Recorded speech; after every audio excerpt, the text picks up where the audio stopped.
Saya ingin bercakap-cakap dengan bapak-bapak dan ibu sekalian bahwa sektor industri pengguna garam, artinya apa? Industri yang menggunakan garam sebagai bahan baku dan bahan penolong itu sangat-sangat strategis di Indonesia ini. Dari data nanti yang akan kami sampaikan kepada Bapak dan Ibu, kebutuhan garam untuk sektor industri ini 3,7 juta ton. Padahal kemampuan petani garam kita maksimum yang bisa dihasilkan dalam kondisi cuaca bagus, musim keringnya panjang, hanya 1,8 juta ton. Jadi bagaimanapun kita belum sampai kepada swasembada garam. Tapi kalau swasembada garam konsumsi sudah. Nah, ini permasalahan kita. Jadi kebutuhan garam untuk industri pengguna garam itu 3,7 juta ton. Penyerapan tenaga kerjanya itu 3,4 juta orang. Nilai tambah sumbangan terhadap produk domestik bruto itu 1,2 triliun, 1.200 triliun. Ekspornya itu sampai 190 triliun rupiah atau 19,4 miliar rupiah. Jadi bayangkan posisinya itu bagaimana kontribusi industri pengguna garam ini untuk kegiatan ekonomi, penyerapan tenaga kerja dan ekspor. Kalau ini terganggu bahan bakunya, berarti sektornya kan akan terganggu. Nah, ini barangkali yang tidak diketahui oleh saudara-saudara kita yang lain. Kalau dia bicara kepada bagaimana artinya sektor petani garam ini nanti akan terganggu kalau ini nanti masuk ke pasar gitu.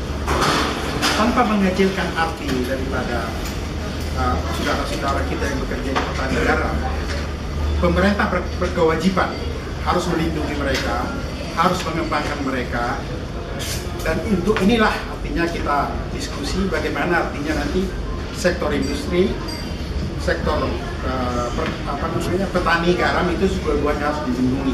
Dan nanti dalam rekomendasi kami nanti di sini kami sudah menyebutkan ada beberapa hal. Yang pertama, kebijakan yang dilakukan oleh pemerintah sudah tepat. Yang kedua, bahwa kami sudah artinya mengadakan kajian bahwa tidak ada praktek mafia dalam perdagangan industri garam. Nah, yang ketiga, kami juga harus mengatakan supaya jangan terjadi adanya penyalahgunaan penggunaan garam. Fungsi pengawasan ini harus ditingkatkan. Dan bagaimana mekanismenya nanti pemerintah harus meningkatkan sistem informasi yang ada sekarang. Saya dengar Pak Manurung pernah Menteri Perdagangan memberi surat semacam ucapan terima kasih ke lembaga ini dalam rangka apa waktu itu? Ya, betul. Tahun 2019 ya. Waktu itu ada dispute kemelut mengenai data industri garam. Ya, karena masing-masing pihak antara Kementerian Perindustrian, Perdagangan, Kementerian Perikanan, Kementerian Kelautan dan Perikanan itu ada permasalahan yang mengenai data ya, data impor. Dan di luar ini ada isu-isu yang menyatakan bahwa ada mafia garam yang menggunakan kesempatan ini untuk mengambil keuntungan gitu. Ya. Dan sebagian orang kan nggak ngerti sebetulnya masalah garam ini, karena banyak orang berpikiran begini, laut kita luas, garis pantai kita ribuan kilometer, kok kita masih mengimpor garam gitu. Lah ini masalah ketidakmengertian baik pihak-pihak masyarakat umum maupun juga sebagian dari pihak pemerintah yang tidak mengerti masalah garam ini gitu. Pak Manurung, polemik tentang garam ini kan sudah sejak lama. Sebenarnya ada apa di garam ini? Kenapa begitu sulit kita misalnya swasembada garam misalnya, kita punya laut luas, apa masalahnya sebenarnya? Jadi begini, kalau bicara soal garam, kalau dalam proses produksinya ya sebenarnya secara teknis tidak ada masalah. Ya, kita bisa menghasilkan garam kualitas apapun. Tetapi yang jadi masalah ini kan apakah kita mampu menghasilkan garam dengan harga dan kualitas yang kompetitif? Kan di situ masalahnya. Karena kalau hanya untuk konsumsi, yang penting kan rasanya asin. Ya. Ya cukup, karena memang fungsi garam itu sebagian besar kan hanya untuk memberikan rasa asin. Ya. Ya memang ada sebagian juga untuk ikan itu supaya menjadi ikannya jadi awet, itu ada fungsinya. Tapi kalau kita udah bicara soal industri, kita membutuhkan industri yang memiliki garam yang memiliki kualitas tinggi kan tertentu. Dan ini tidak bisa dihasilkan oleh garam yang apalagi hanya dikelola, diproduksi oleh garam rakyat yang menggunakan metode-metode pengolahan tradisional. Misalnya di Madura kan banyak kolam-kolam garam itu, Pak. Ya. Nggak cukup untuk cara pengolahan secara industri begitu. Industri kalau paket secara begitu. kualitas kita bisa relatively bisa menghasilkan banyak. Tetapi memang di samping yang menjadi persoalan pokok itu masalah kualitas garamnya. Ya. Karena garam yang dihasilkan oleh petambak garam itu biasanya kualitasnya hanya di bawah 94% NaCl. Padahal untuk industri dibutuhkan Di atas 97. Bahkan untuk untuk farmasi, untuk infus itu membutuhkan garam yang NaCl-nya 99% lebih. Dan itu kan harus harus diproses khusus gitu. Jadi di proses khususnya ini yang banyak permainannya atau di bahan bakunya? Enggak. Jadi gini, ada industri kita memang menggunakan bahan baku garam yang kualitas garamnya itu harus tinggi. Baik. Salah satu contohnya misalnya chloralkali plant. Jadi pabrik yang menghasilkan alkali ya, chloralkali. Ya.